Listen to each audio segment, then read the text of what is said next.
Hello, and welcome to the So You Want to Be a Marine Biologist podcast, where we learn about the ocean, share sea stories, and explore ocean careers. I'm your host, Kara Muzia. Let's dive into today's episode. Hey, do you want to help the oceans? Have you considered a career in marine biology, but maybe just aren't sure where to start? Head on over to my website, marinebio.life, and subscribe to my newsletter. When you subscribe, you'll receive a free PDF download where you'll learn the 7 steps to becoming a marine biologist without the degree. This episode is brought to you by you. Thank you to those of you who have become patrons of the So You Want to Be a Marine Biologist podcast. For less than the cost of a dive tank refill or a cup of coffee, you can help keep the podcast episodes coming. There's also some fun bonuses for patrons, so be sure to check those out at patreon.com/marinebiolife. That's patreon.com/marinebiolife. Hello, mermaids, pirates, ocean lovers, and land lubbers. Welcome to today's show. What do whales listen to on long journeys? Podcasts. We have that in common. How much salt do crabs like on their food? Just a pinch. My guest today is Kate Morrison, the Strategic Partnership Director for the Ocean Foundation. Her job? Matchmaking. Kate is the magician that connects science and conservation efforts to the sources of funding with similar intentions and goals. In today's episode, we chat about Kate's winding path starting as a marine biology major and the shift from marine science to ultimately graduating with a master's in marine affairs. Kate has been on the ground floor of several ocean policy initiatives on the eastern seaboard of the U.S., and she shares her experiences and lessons learned. She has a great outlook on adapting to and willfully creating change in your own life, and I loved her answer to the blank check question. So be sure to stay tuned for that. Please enjoy. Kate, welcome to the So You Want to Be a Marine Biologist podcast. I am so excited to chat with you today. Thanks so much for having me. Right now, you are the Strategic Partnerships Director at the Ocean Foundation. Could you explain a little bit what that means? Sure. So the Ocean Foundation is the only community foundation for the ocean. And so that means that we have to raise every dollar we spend. We're not like other private foundations that operate off a large endowment where a family, might have left several hundreds of thousands of dollars. And so we really work together to grow the pie of philanthropy that is available toward ocean conservation, advising donors, working on corporate partnerships, and my team, external relations, we specifically work on fundraising, marketing, and communications. So I run that part of our team. Amazing. And the Ocean Foundation, there is so much to that pie. It does, there's a lot of projects that the Ocean Foundation is in, and a couple of them, like the main initiatives, I found really fascinating. One of them was redesigning plastics. I like that you guys are kind of tackling this huge global issue. Could you explain a little bit more about one of your favorite initiatives? I think that definitely is, of the three, the one that I find the most compelling, because we're, picking an aspect of that global challenge that nobody else is really working on. And so a lot of people are on the waste management recycling end of that circular economy, so to speak, of, plastics are used and then end up in the ocean or in the coasts, beach cleanups, that sort of thing. Others are working on consumer-facing campaigns, skip the straw, use an alternative cloth bag, for example. But nobody, we found, was really looking at the very beginning of that circle, which is how do you change the way plastics are made in the first place to make them safer, more simplified, and more standardized so that you can design for recyclability and make plastics as easily recyclable as glass and aluminum are today. So we're really working on going back to that original chemical equation and seeing if there's a way to reverse the chemical reaction backwards, so to speak, and make it simpler in the first place. Yeah, it's something that as an end consumer, you don't think a lot about. Most people are familiar with the little numbers and the triangles with the arrows around them on their plastic containers, and there's different numbers for different levels of recyclability, but all of that indicates a different level of chemical composition and whether or not it actually can be recycled at all or in certain processes. So yeah, I love that you guys, you in your website, so re-engineering, rethinking, redesigning plastics in order to make it better end product, basically, for all of us to be able to close the loop. Right, and part of that work is also working with governments internationally and elsewhere to make sure that there's mandates that eventually can change the way plastics are made and have manufacturers follow the guidance. And so my colleague Erica works really hard at trying to negotiate that sort of language with governments, whether it's in an international treaty or in like a piece of national legislation, to make sure that things are set up in the right frameworks to begin with to be followed. Yeah. That's super cool. And other projects, we talked about ocean acidification last week with Caitlin Louder. I love the idea of, enabling. We called you guys the enablers. Kind of getting everybody. It's more than just funneling money to projects. It's actually like getting the tools and the training to places that wouldn't otherwise have access to it, and getting that pH data from around the world, which I thought was amazing. Yes, absolutely. That's and again, it's another place where, as a community foundation, we developed our core initiatives out of the fact that we didn't want to be redundant with others in our community, but rather support that work. And so the ocean acidification program that Caitlin helps to run is definitely another example of how we did something no one else was working on at the time. So how did you get into the role at the Ocean Foundation?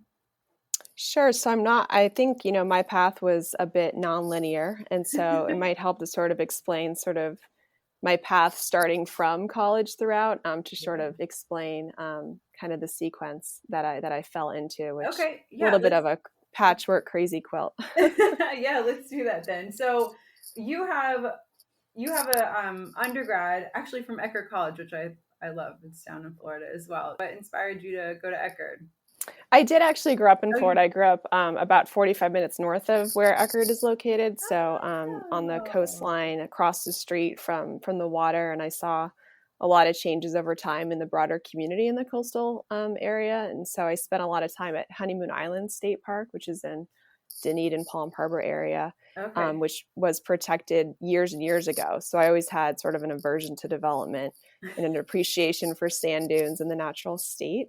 And it was also, part of my school curriculum in elementary school, planting mangroves when I was in third grade.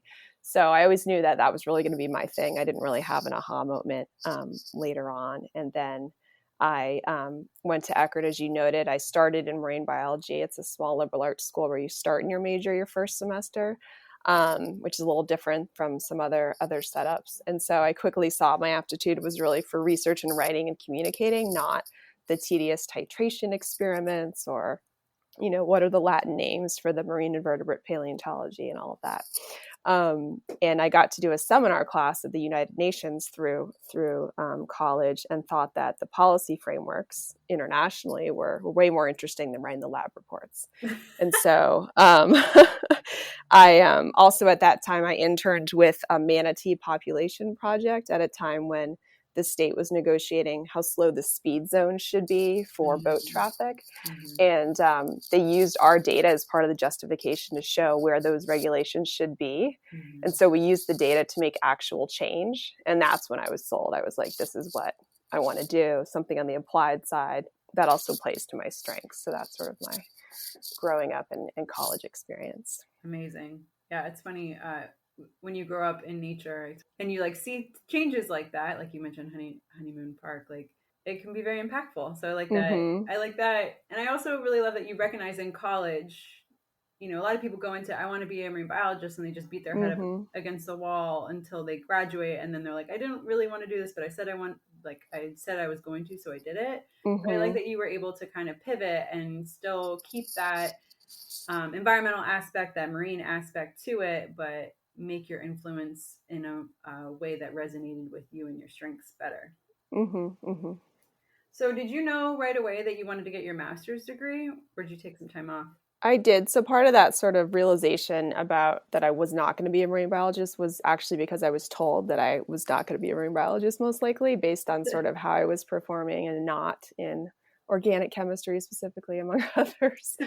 And it was really hard at the time because I was like, well, this is what I'm set out to do. And I'm a female, and we're told we can do whatever we want to do. Right. And especially in the sciences, you want to try to, continue with whatever you picked despite all the challenges, but it just really was not in the cards. And I was doing so much better in these other aspects, which I ended up liking. I preferred anyway. And so I actually went to grad school right after college, to University of Washington out in Seattle, and studied marine affairs, which is an interdisciplinary program, marine resource management, takes some economics, some law, some science, to study, how to do marine resource management. And that was the basis for some research I did in West Africa. I went to Africa for about 6 months by myself to talk to fishing communities and research sort of how that was working in a 5-country region on the West Coast there. And just knew international was really an interesting aspect of it for me. So again, getting the information and trying to apply it for change, or just understanding the challenges that different governments had along those lines. Yeah. So that was the next step I took after college. I love it. So I want to come back to Africa in a second. I'm really curious. I mean, Eckerd College in South Florida is very far away from University of Washington. Why did you choose to go there for your master's? There's only about 3 schools at the time, at least, that offered what I was looking for. So that was part of it. And then, I think one was in Rhode Island at the time, in Washington State. And I thought it would be less snow possibly in the Seattle area. And so got in my 2-door Honda Civic and drove across country and made my way. Love it. I'm sure it was beautiful. Tell me about Africa. You said you were in 5 different countries and you were talking to fishermen. What were you collecting? What information were you getting? So I was studying the artisanal fishing sector, which is like the small scale sector. They use smaller boats. They go out for just a day, not lengthy trips at sea, which is more of like what we call the industrial sector. And so these were people that were really, fishing for sustenance, for their daily food security, or just to take it to local market for basic provisions for their community. Mm-hmm. And it was really interesting because a lot of the resources at the time and now are being taken away by the European Union, by China, by other countries that have larger vessels that are more efficient through these joint venture arrangements, which is a relationship a country has with another country's government to basically take the fisheries resources for a very, very low fee, nothing at all compared to what the market value of those fish or seafood commodities could be. And so I was sort of studying what causes that relationship to exist, and part of it's data availability and just political power and access. And so I was traveling through 5 countries there to just learn more about that, and came away learning a lot more about sort of a changing worldview on poverty and consumption and access to power structures that I sort of take through my everyday. Yeah, that's really interesting. I knew other countries fishing in African waters was a phenomenon, but I didn't realize that there were set allocations for each country, and then other countries would just buy it for a less expensive price off of other countries in order to fish these waters. Like, could you explain that a little bit more? It's kind of hard to explain the details of, I guess. And it's been now almost over 20 years that I was there. Fair enough. It's basically a country that has less power but needs more,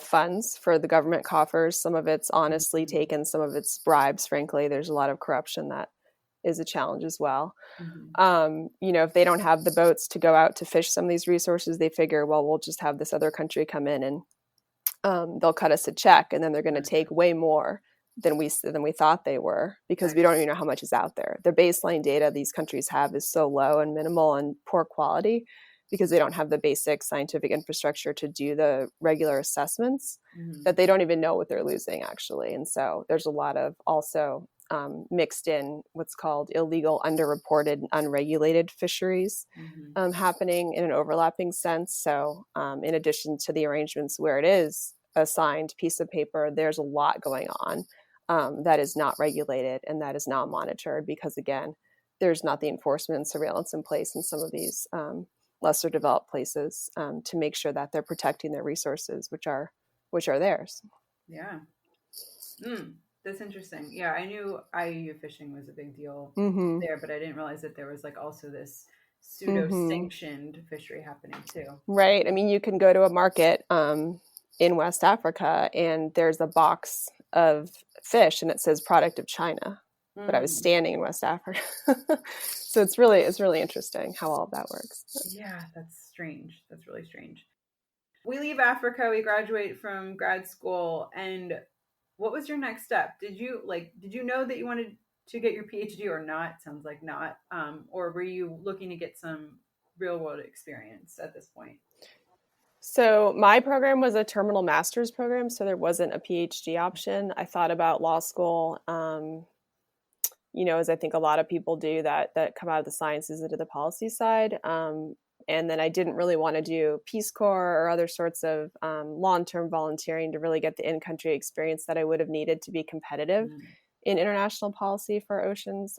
So I ended up having a personal move across country again in the same Honda Civic to Boston, where I worked retail jobs to intern for free for the state government at the time that was dealing with when the first wind farms were being discussed in Massachusetts. Yeah. And so through an alumni connection, always leverage alumni networks. I think I should double down on that. And folded t-shirts at night so I could go and talk to these people about how to manage resources during the day. And it was a really, really interesting opportunity. And there were different people with different viewpoints, some yelling, getting around the table, drawing on maps and negotiating their interests. And it paved the way for a lot of states and regions in the rest of the US to talk about ocean management or marine spatial planning. So that was kind of my first grown-up job outside of grad school. Yeah. So there's two things I want to take away from what you just said. One, I love that you brought up, you volunteered to get experience and make the connections to get your future jobs. And then in order to pay the bills, because most all of us have bills to pay, you got a job that did that. I've had to do that. I know a lot of people I've worked with have had to do it. And it's something that not a lot of people talk about, or it's not asked, I guess. And it's something that I encourage my listeners to always get experience, and experience may be paid and it may not. And if it's not paid, then it's okay to go get a job as a barista or folding t-shirts or at a plant nursery to pay the bills. So I love that you brought that up. It also makes you a better customer because you've been on the other side of the counter. And so you always recall, you always know those experiences stay with you. So it's interesting. It's very true. That's very true.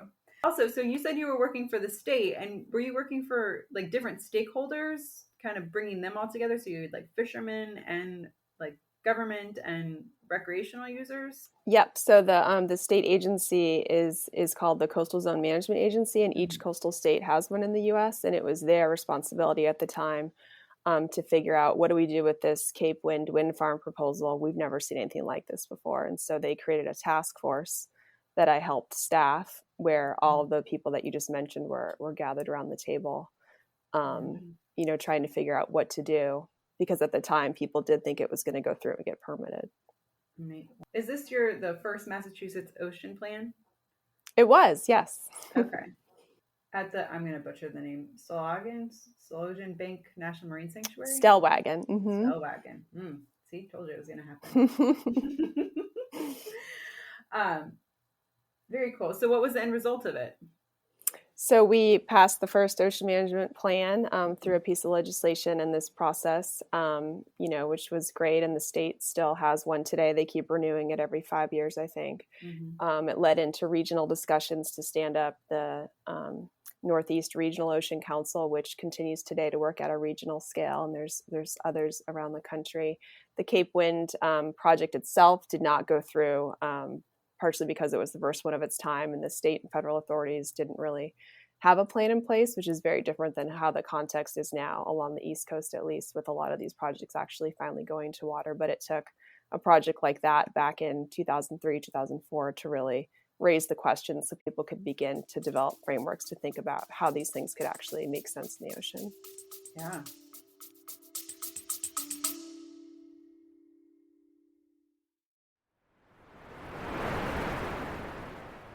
Hey, Kara here. I hear it all the time. How do I become a marine biologist? Or my niece wants to help the ocean. Where does she even start? I hear from students, yes, and also nurses, HR professionals, and other mid-career folks who wonder if they could still make their dream of working with sea turtles or sharks come true. wondering if it's too late to answer the ocean's call.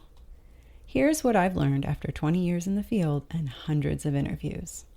There's no straight line, no magic degree, and no gatekeeper. You create the path forward. If this sounds overwhelming and vague, I've created 2 tools to help you stop wondering what if and start moving forward with clarity and purpose. The first is my free guide, Be a Marine Biologist Without the Degree. Over 1,000 people have already downloaded this guide and taken their first step towards ocean impact. Inside, you'll find 7 concrete, doable actions to help you get started, whether you're just exploring or ready to make a change. Then there's the Ocean Blueprint. This is a 30-day self-paced course that helps you build your unique path into ocean science and conservation without quitting your job or going back to school. Inside the Ocean Blueprint, you'll get daily prompts to explore your interests, skills, and next steps, a structure that turns overwhelm into real momentum, and a bonus section to root your work into ocean connection.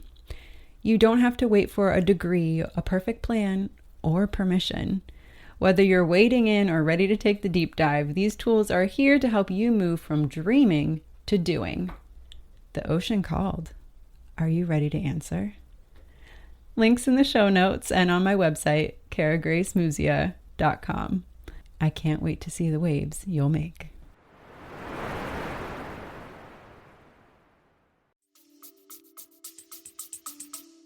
And now they're kind of popping up all over the place. Mm-hmm. That's really amazing work. So after this, you got your experience under your belt. How did you make the next step?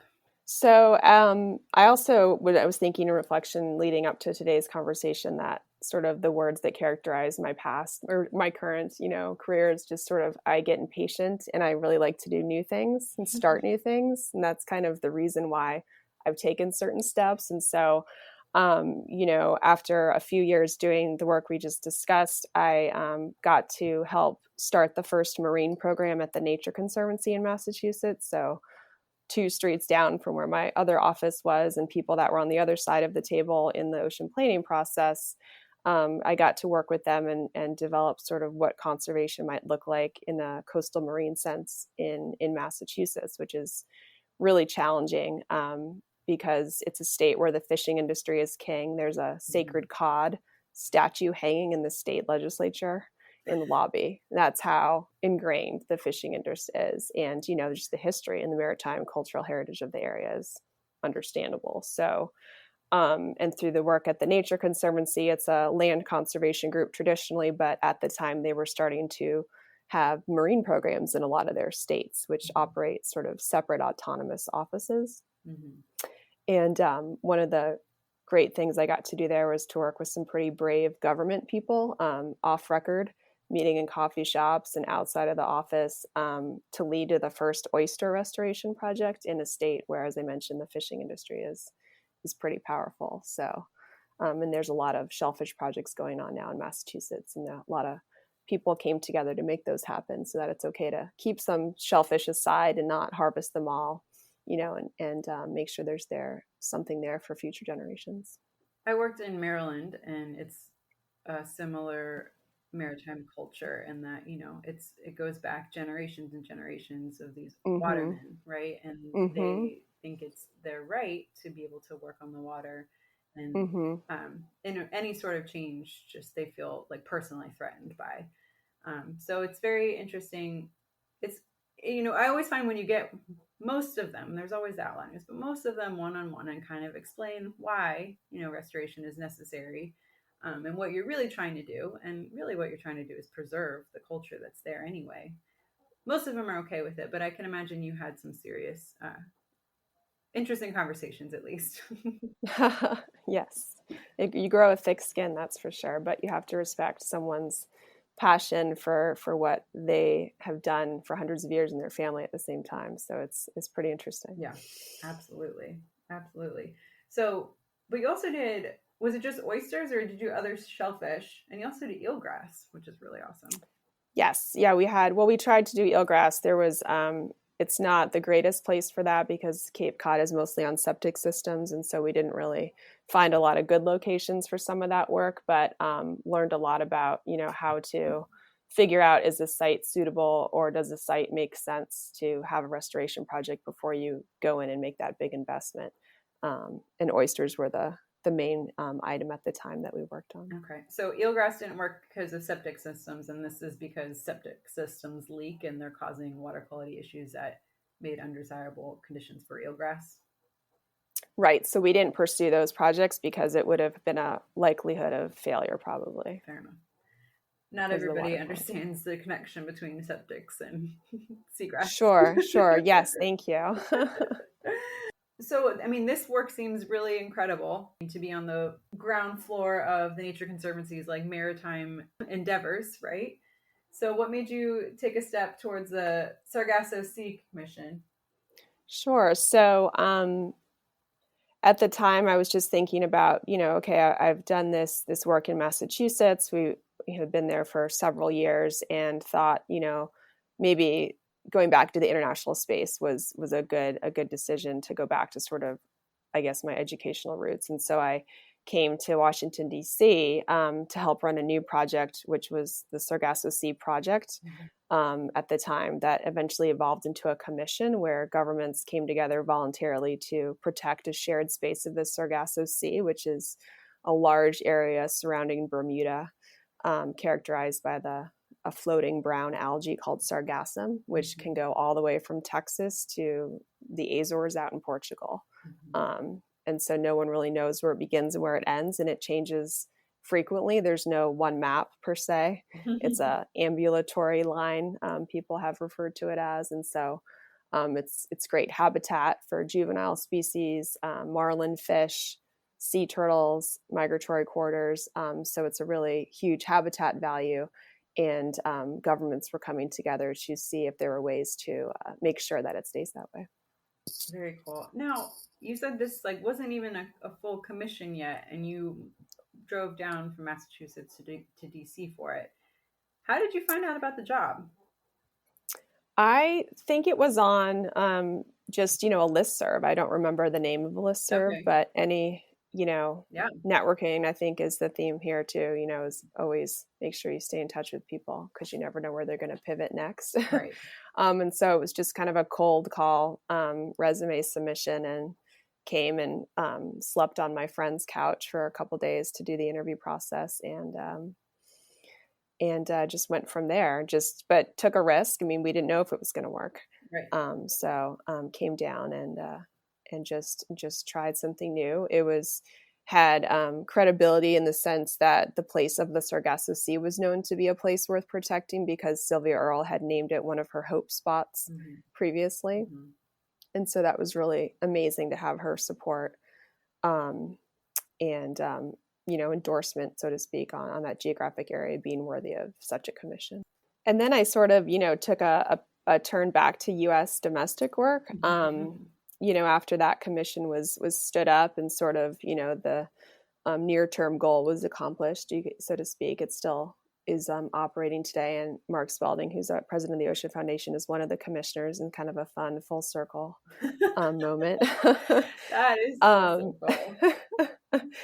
And so I, after that experience, stayed in the area and worked regionally in the Mid-Atlantic, working in support of an executive order on regional ocean planning. And so this was similar to the Massachusetts work of how do you get different agencies around the table. There's over, I think, 29 agencies on the federal side in the government that have some way in which they touch the ocean or have to be involved in a project or use happening offshore, which is quite a lot of alphabet soup to work through. And some of these agencies, the individuals had never even met each other before. So we had people from the Coast Guard finally meeting the person at the state of such and such, so now if there was an issue in their waters, they had a person to call, not just, sort of a generic federal agency relationship where you would go through some official process. Yeah. And so it was really, really interesting to see that come together. Yeah, that's fascinating. And that's what I was going to ask. 29 agencies, how many? That includes the military then, or at least the Coast Guard? Right. Yeah, the Joint Chiefs of Staff were included, and so we had the Navy and the Coast Guard and others there. Army Corps of Engineers, Environmental Protection Agency, Department of Energy, Right. lots of And then Department of not to Interior. mention all the state stakeholders as well. Hmm. And the tribes as well. Mm. The tribal governments co-led this process, which was really interesting. That would be. What were some of the takeaways that you got from the tribe leaders that were involved? I think it was always a reminder that you know, this is land that was theirs originally. Right. Whether we're talking offshore, actually where Cape Wind was proposed as one example, or the coastline, up and down the Potomac River. I mean, these were all places that were tribal grounds before they were displaced, years and years ago. And so it was really interesting to come back and sort of honor the fact that we're on the tribal land of such and such tribe for any given meeting. We would acknowledge that at the top of each discussion. And also to have them in a co-lead seat where they should have always been, in my opinion, Yeah. for all of history. So it was U.S. It was federal, state, and then tribal co-led arrangements. Were they able to bring some of their like ancestral knowledge? Right, there's people who have been on this land for ever and ever and ever. Like, were they bringing some of like this ancient wisdom and kind of like bringing their know-how with like all of the state and policy and scientific background and kind of meshing that? I think, there's a lot of efforts to sort of incorporate traditional ecological knowledge, whether it's from the fishing community, which can be categorized that way, or the tribal communities. There's also just a general philosophy that they're looking at managing or using an area 7 generations ahead of the current one. And so how can you make sure whatever you're doing, I believe it's 7, multiple generations, far more longer than any people really talk about day to day, at least in government. Yeah. And so that's really interesting to really think about. How are you managing your use of this fishery or this shellfish area in a way that 7 generations from now, someone's going to have the same opportunity to use that resource? And so I think it was a pretty big eye opener for me personally. It really is. I feel like there's this discussion that's like becoming trending topic now of sustainable versus like regenerative, and I feel like 7 generations looking that far into the future just lends a whole new weight to either one of those definitions. That's crazy to think about. I love that they're involved though. Yes, and so then there's a lot of legal arrangements for treaty rights and how all of that actually happens at the end of the day, as far as sharing fisheries and having different consultations to different processes. But this was one of the first experiences where I've seen the tribes being asked what they thought and to have a voice in a more regular and ongoing fashion than sort of the one-off project review process. Right. Yeah. And now this document was formed several years ago. Is this a living document that's constantly added to, and do these stakeholders still get together and like have their voices heard? So at the time, it was an executive order that launched the process, which the subsequent administration repealed. So the work is still ongoing through the states, because the states can still get together and discuss common issues and invite others to the table. So those discussions are still happening from a state-led way. And as I mentioned before, the relationships that were built across the table amongst all of those different agencies and stakeholders, I think has definitely been withstanding. I still talk to a few of the stakeholders actually, just to share different types of information. And so at that point, I decided I needed a break from sort of the programmatic marine policy type work. And that's what led me to my current seat today at the Ocean Foundation. Yes, I love it. So, I mean, we chatted a little bit earlier about, the Ocean Acidification Project, the redesigning plastic. I mean, some of these amazing initiatives. What is your favorite part about your job right now? I think that, drawing on my interactions with individual philanthropists or foundations all across my career that we just touched on, I just saw that it really is about getting the resources together to do the work that hardworking people want to do, and making sure that that's done in a multi-year way, so that you're not writing a grant while you're doing the project at the same time, which is frankly how a lot of this work is funded, and it's really challenging. And so I wanted to be on the the side of the discussion that really tried to get the resources to the table for people on the ground to do the projects. And so, and on the individual philanthropist side, I've had people say to me, well, in my family, when I turn 18, I'm expected to have a social platform for what I want to do with our family's money. And I don't know what that is. And it's a very interesting conversation to have with some of these folks, that they are expected to have a plan. And so some of what we do at the Ocean Foundation is advise donors on, how to match their passion to a project on the ground that makes sense for them. Yeah, I was looking on the website and saw that. I mean, it was like, literally, we can work with you to create your own project.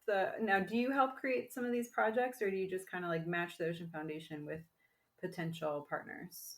So some of that, I think, is speaking to our fiscal sponsorship work. And so there is, if you do not have your own 501c3 nonprofit status, which means you cannot get tax deductible donations from U.S. donors, you can come to a fiscal sponsor, such as the Ocean Foundation, and for a fee structure, we run the back office for that project. So we do the administration, the finance, the human resources, the insurance, all of that, so that they can focus on, sea turtle conservation on the ground, what have you. Gotcha. Without going through the cost and bureaucracy of getting their own IRS 501c3 status. So that's a lot of, about 50 of those across the world. And we do fiscal sponsorship for projects that are aligned with our missions. So we're the only fiscal sponsor that is exclusively for marine and coastal projects. And that's also how we can further connect those colleagues with other people in our network. And then the other way we sort of do the matchmaking is if a donor has certain topics or geographic areas that they really want to protect and conserve, and then we know of projects that have that same need, then we can do that matchmaking and, distribute a grant, for example, from that donor to that project on the ground. Matchmaking. I like it. We have, I called what Caitlin does enabling, and what you do is matchmaking. That's right. I really like it. I mean, it's such important work, and it's not glamorous maybe on paper, as most people like to think about. Like, listeners reach out to me, I want to be a marine biologist.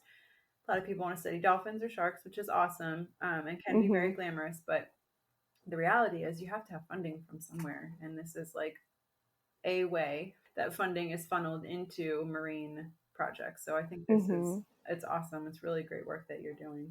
Thank you. It's pretty fulfilling. I have a good group of people around me. Yeah, I bet. So I have a few questions here I like to ask as we kind of wrap up. So what does the ocean mean to you? I mean, it's definitely like the coast and the oceans are the most important place to me. It's very spiritual for me. It's where, I spent a lot of my childhood as an only child, specifically, sort of just wandering around, a lot of time to just sit with nature. It's where I go to make big decisions. I opened my acceptance letter to graduate school on the beach because I wasn't sure if I was going to get in, and I was trying to figure out how to think through that. I got married on the beach. As soon as my kids could crawl, they went to the beach and crawled right into the waves. So it's like where I go for any big decision or any kind of emotional support. So I celebrate things there, but then I also go there, when there's a passing of a loved one, for example. So It's kind of my center, I guess. Yeah, I resonate with that. If you were to receive a blank check, and this question is really fascinating to ask you because you get lots of checks.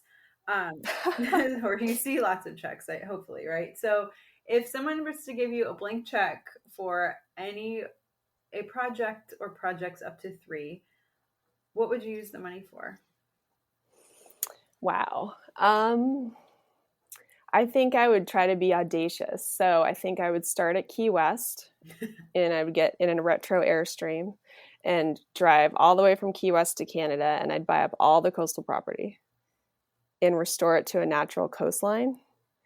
And I would make it all public access, maybe with some hubs for affordable housing a little bit farther inland, because I really think that if you want to develop an ethic of conservation among the public, people need to be able to see the resource and experience it in a long and ongoing way, not on a weekend trip or just through a video or through a book.